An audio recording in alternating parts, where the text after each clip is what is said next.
오늘 에스라 10장 1절부터 4절 보겠습니다. 에스라 10장 1절부터 4절입니다. 함께 봉독하시겠습니다. 에스라가 하나님의 성전 앞에 엎드려 울며 기도하여 죄를 자복할 때 많은 백성이 크게 통곡하며 이스라엘 중에서 백성의 남녀와 어린아이의 큰 무리가 그 앞에 모인지라. 엘람 자손 중 여이엘의 아들 스가냐가 에스라에게 이르되 우리가 우리 하나님께 범죄하여 이 땅 이방 여자를 맞이하여 아내로 삼았으나 이스라엘에게 아직도 소망이 있나니 곧 내 주의 교훈을 따르며 우리 하나님의 명령을 떨며 준행하는 자의 가르침을 따라 이 모든 아내와 그들의 소생을 다 내보내기로 우리 하나님과 언약을 세우고 율법대로 행할 것이라. 이는 당신이 주장할 일이니 일어나소서 우리가 도우리니 힘써 행하소서 하니라. 아멘. 자, 에스라가 어제 말씀까지 계속하여 주님 앞에 회개했습니다. 이제 에스라가 혼자만의 회개가 아니고요. 성전 앞에 엎드려 울며 기도하며 죄를 자복합니다.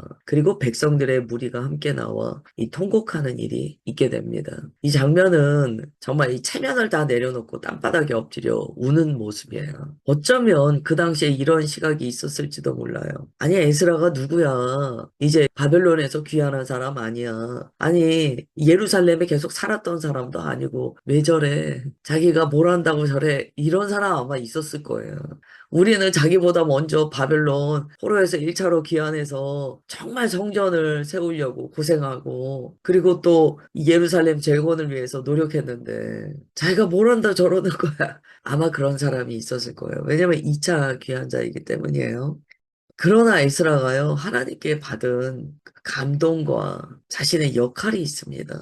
에스라는 이 공동체가 말씀으로 잘 세워져 나가도록 부름받은 사람이에요. 그러다 보니까 에스라는 이 공동체의 삶이 말씀에 순종하는가에 대한 남다른 감각이 있다는 거예요. 에스라가 자신이 몰랐던 사실, 그냥 말씀만 가르치면 되는 줄 알았는데 공동체 안에 뿌리 박힌 죄가 있다는 것을 알게 되고 견딜 수 없어 울며 회개하다가 성전 앞에 엎드려 대성통곡하게 됩니다. 그리고 그와 같은 마음을 가졌던 백성들이 나와서 함께 울부짖게 됩니다. 이 사건을 통해서 우리가 뭘 알 수 있냐면 먼저는 회개라는 것은 결국 나 개인의 회개에서 머물지 않고 공동체적인 회개로 나아간다는 거예요. 왜냐하면 이 죄 자체가요 개인의 죄라고 볼 수 없는 거예요. 공동체적인 죄라는 거죠. 한 사람만의 문제가 아니었어요. 이건 일종의 이스라엘 안에 허용된 관습처럼 습관화된 죄가 되어 있었다는 거예요. 그러니까 공동체적인 회개를 해야 했습니다. 그리고 에스라가 이렇게 회개할 때 백성들이 함께 나와 통곡하는 것을 그리고 있는데요. 한 사람의 회개는요, 그만큼 강력한 능력이 있다는 거예요.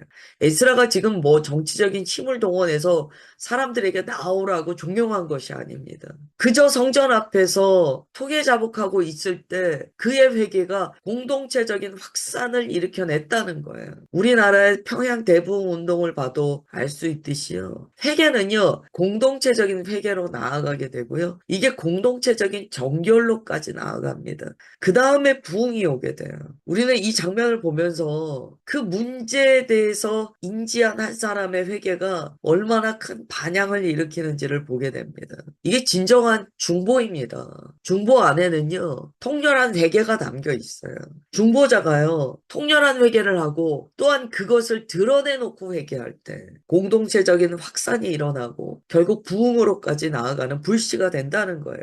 에스라가 이렇게 회개하자 그에게 모인 사람들이요, 특별히 2절에 보시면 스가냐가 이렇게 이야기해요. 하반절에 보세요. 이스라엘에게 아직 소망이 있나니 이렇게 이야기합니다. 스가냐가 분명히 이야기해요. 우리가 죄를 지었습니다. 우리가 죄인입니다. 분명히 인정합니다. 그런데 그 다음에요. 그것으로 끝나지 않고 소망이 있습니다. 라고 이야기해요. 회개한 사람만 소망을 발견합니다. 여러분, 회개하지 않고 죄를 계속 은폐하고 죄가 아니라고 하잖아요. 소망이 없어요.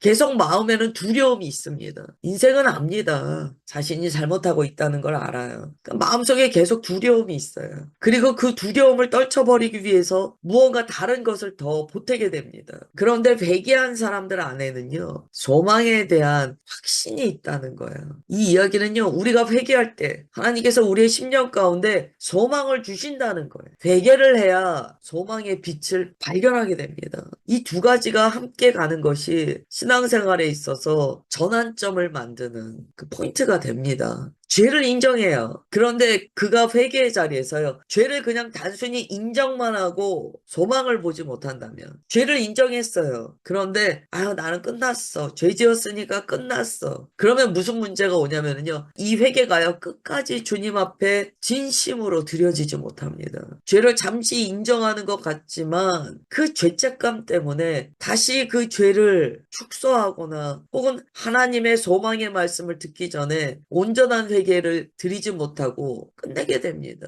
여러분, 죄는요, 정말 회개를 통하여 죄에 대한 직면이 일어나고 하나님 앞에 통렬하게 자복할 때요, 그때 소망의 빛이 부어지거든요.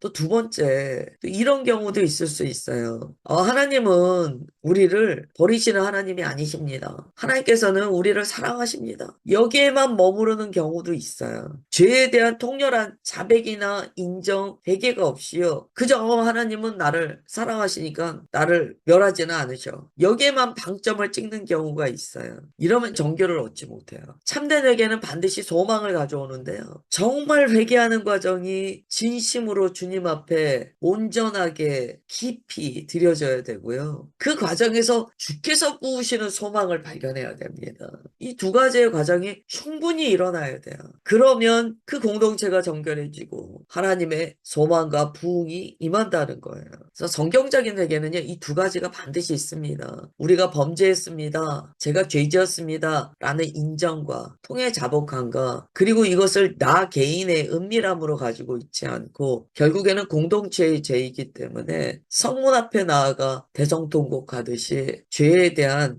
공개적인 인정까지 갑니다. 그 깊은 회개를 통하여 결국에는 스가랴가 말한 것처럼 입술에서 고백이 나오는 거예요. 주님, 우리가 범죄하였습니다. 그러나 소망이 있습니다. 이 고백이 나오는 거예요. 우리가 회개를 통하여 소망을 얻기까지 회개해야 됩니다. 그러면 참된 회개를 통하여 주님께서 주시는 더 큰 은혜를 받게 된다는 거예요. 그래서 지금 이 스가랴가 한 고백이 그래서 중요합니다. 이게 일종의 전환점의 고백이기 때문이에요. 이것은 자기 스스로 소망을 있다라고 주장하는 게 절대 아닙니다. 주님께서 회개 중에 그 소망을 부어주셨다는 거예요. 그 다음에 이제 스가랴가 뭐라고 하냐면, 이제 우리는 이 죄의 문제를 이렇게 처리해 나가겠습니다라고 고백합니다. 죄 지었잖아요. 근데 깊이 회개하다 보니까 주님께서 소망을 부어주셨어요. 세 번째 뭐가 있어야 되는가? 제가 이 죄에 대해서 이렇게 처리하겠습니다 라는, 어떻게 이것을 고쳐나갈 것인지에 대한 결단이 있다는 거예요. 여러분, 죄를 지었어요? 회개했다고 얘기해요. 회개했다고 하면서 여전히 죄책감이 있어요? 이것도 문제예요. 회개했어요. 그런데 회개를 대충 하고 주님께서는 나 사랑하셔, 그러니까 주님께서는 나 멸하지 않으셔. 소망을 자기가 만들어낸, 이 자작하는 거죠. 자기가 만들어낸 소망을 얘기해요. 이게 문제예요. 그 다음에 이제 세 번째, 자백했어요. 통해 자복했어요. 주님께서 소망을 부어주셨어요. 그런데 세 번째 단계로 나가지 못하는 경우가 있어요. 어떻게 나는 내가 지은 이 죄에 대해서 나는 어떻게 책임질 것인가에 대한 고백이 없어요. 그것도 아니라는 거예요.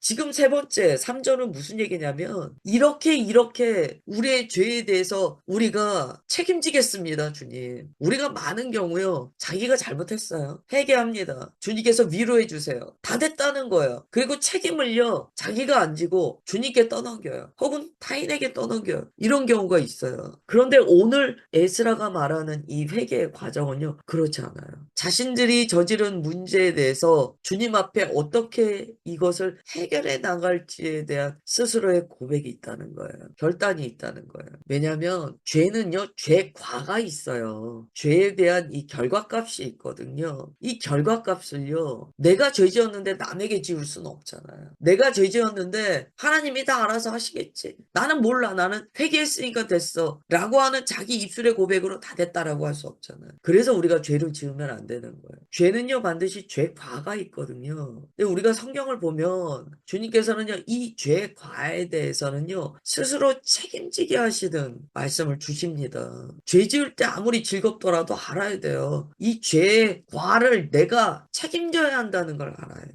정말 아주 어릴 때, 아무것도 모를 때, 죄가 뭔지도 모를 때, 그럴 때는 주님께서 덮어주세요. 주님께서 도와주세요. 그런데 알잖아요. 이스라엘 사람들은 다 이게 무슨 죄인지 다 알잖아요. 근데 죄 지을 때 그냥 공동체적인 어떤 문화로 형성되어 있으니까 죄가에 대해서 생각하지 않고 그냥 지었던 거예요. 그런데 이제 죄에 대한 인지가 일어나자 죄과가 보이기 시작하는 거예요. 그리고 그것에 대해서 우리가 책임지겠습니다. 라는 고백이 일어나게 됩니다.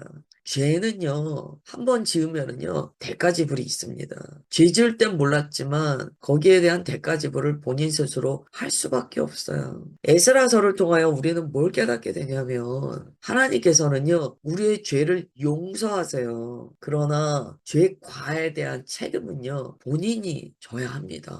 본인이 져야 해요. 이게 다윗의 예예요. 다윗이 결국 자기 죄가를 먹었잖아요. 그래서 우리가 죄 지을 때 간단하게 생각할 일이 아니에요. 그러면서 4절에 이렇게 이야기합니다. 우리가 저지른 이 죄에 대해서 우리가 말씀 그대로 해결해 나가겠습니다. 이방 아내와 아이들을 내보내겠습니다. 라고 결단을 해요. 그리고 4절에서 이야기합니다. 이 모든 것은 당신이 주장할 일입니다. 에스라가 무엇으로 부름받았는가가 여기 명확해집니다. 회개를 하고 주님의 말씀을 받고 그러니까 결국 에스라가 이 일에 헌신되어 있다는 것을 알게 돼요. 그러니까 에스라가 가장 먼저 이 일에 대해서 회개할 수밖에 없었던 거예요. 하나님께서 이 일의 중심에 에스라를 이미 세우셨다는 거예요. 그러니까 백성들이 뭐라고 하냐면 에스라를 따르는 백성들이 이 일은 당신이 주장할 일이니 담대하게 일어나십시오. 우리가 돕겠습니다. 두려워하지 말고 행하십시오. 라고 이야기합니다. 한 공동체를 바르게 세운다는 것은요, 너무 어려운 일이에요. 지금 에스라에게 나온 이들은요, 되려 죄를 안 지은 사람들일 거예요.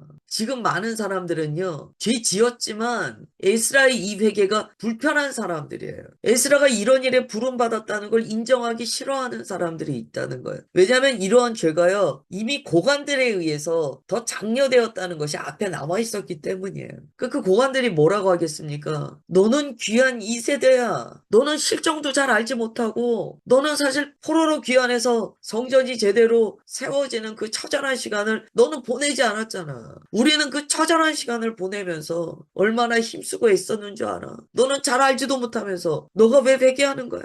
이제 힘의 대립이 일어납니다. 5절부터 8절 보겠습니다. 이 에스라가 일어나 제사장들과 레위 사람들과 온 이스라엘에게 이 말대로 행하기를 맹세하게 하매 무리가 맹세하는지라. 이에 에스라가 하나님의 성전 앞에서 일어나 엘리야십의 아들 여호하난의 방으로 들어가니라. 그가 들어가서 사로잡혔던 자의 죄를 근심하여 음식도 먹지 아니하며 물도 마시지 아니하더니 유다와 예루살렘에 사로잡혔던 자들의 자손들에게 공포하기를 너희는 예루살렘으로 모이라. 누구든지 방백들과 장로들의 훈시를 따라 3일 내에 오지 아니하면 그의 재산을 정몰하고 사로잡혔던 자의 모임에서 쫓아내리라 하매 에스라가 그들이 이야기한 대로 강하게 일어나서 선포합니다. 당신들 3일 내로 모이십시오. 그러지 않으면 지금 이 일에 대해서 당신들은 더 어려운 국면을 맞이하게 될 것입니다. 3일 내로 모이십시오. 여러분, 이 3일 내로 모이라는 말이 뭘까요? 미루지 말라는 거예요. 해결을 미루지 말라는 거예요. 에스라가 이렇게 강력히 나아가는데요. 나중에 보시면 반대자들이 나옵니다. 그러면서 이 힘의 대립이 나오는 게 나와요. 에스라가 굉장히 강력하게 이야기합니다. 3일 내로 나오세요. 만약에 3일 내로 나오지 않는다면 재산 다 몰수합니다. 그리고 당신들은 이스라엘 공동체에서 쫓겨납니다. 이 이야기는 3일 동안의 기회를 주는데 이때 회개하지 않으면 당신은 이스라엘이라는 자격을 잃게 됩니다라는 거예요. 여러분 지금 이게 사람의 말이 아니에요. 하나님의 말씀입니다. 굉장히 무서운 말씀이죠. 하나님께서 회개의 기회를 주시고 계세요. 지금 강력한 회개에 부흥을 주시는데요. 기한을 정하셨어요. 3일 내에 나와라. 내가 3일 주겠다. 정말 이런 회개가 있습니다. 하나님께서 경고하시는 회개가 있습니다. 여러분 오늘 8절의 말씀 기억하셔야 돼요. 이 부분은 내일 조금 더 드릴 말씀이 있는데 일단 내일 보도록 하겠습니다. 기도하겠습니다. 하나님 아버지, 오늘도 에스라의 말씀을 보았습니다. 에스라의 회개가 백성들에게 회개의 불을 붙이고 그들에게 소망을 발견하게 하며 주님 앞에 그 죄가를 어떻게 해결해 나아가야 할지 책임지는 고백까지 나아가게 했습니다. 주님, 이제 그들이 공동체로 맹세와 결단과 약속을 하며 주님 앞에 정말 바뀌겠습니다 라고 고백합니다. 주님께서는 3일의 시간을 주셨습니다. 3일의 기간 동안 나오라고 명령하셨습니다. 하나님이 중차대한 회개의 시간을 우리에게도 주시는 것을 믿습니다. 어떠한 죄는 주님께서 때로 떠나가는 열차를 보여주시듯이 회개하라고 강력하게 말씀하시는 것을 압니다. 주님, 각자의 인생 가운데 이런 회개의 시즌으로 인도하신다면 시간을 빼앗기지 않게 하옵소서. 우리의 시간을 구원하사 회개 때 회개하는 주님의 백성 되게 하옵소서. 그렇게 우리를 살리시고 인도하여 주시는 것 믿사오며 사랑하는 주 예수 그리스도의 이름으로 기도드리옵나이다. 아멘.